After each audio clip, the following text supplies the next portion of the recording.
വേദിയിൽ ആദ്യ പ്രകടനം കാഴ്ചവെക്കാൻ അശ്വിൻ എത്തുന്നു.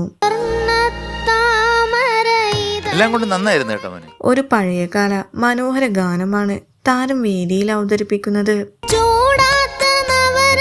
ഒരു സ്റ്റേജ് കഴിഞ്ഞപ്പോഴത്തേക്കും മക്കൾക്ക് ഒരു ഇംപ്രൂവ്മെന്റ്. രാഗവേദിയിൽ പാട്ട് വിസ്മയം ഒരുക്കാൻ ദേവതീർത്തെത്തുന്നു.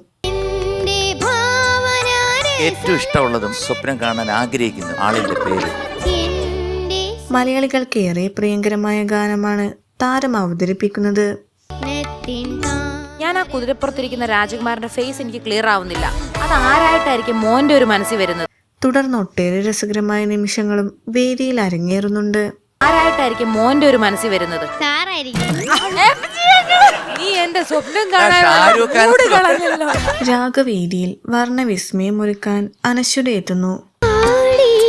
ഞാൻ ഒരുപാട് കണ്ടിട്ടുണ്ട് കേട്ടോ. എന്നെ സ്വപ്നത്തിലാന്ന് തോന്നുന്നു. നല്ല മുത്തുപൊഴിയുന്ന പോലെ ചിരി. ചിരിച്ചു ഒന്നും കൂടെ ചിരിച്ചേ. ആറാം തമ്പുരാൻ എന്ന ചിത്രത്തിലെ മലയാളികൾക്കേറെ പ്രിയങ്കരമായ ഗാനമാണ് താരം വേദിയിൽ അവതരിപ്പിക്കുന്നത്.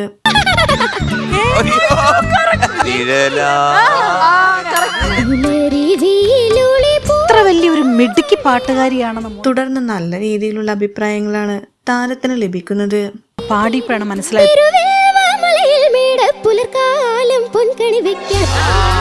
പിന്നീട് ഒട്ടേറെ ചില നിമിഷങ്ങളും വേദിയിൽ അരങ്ങേറുന്നുണ്ട്.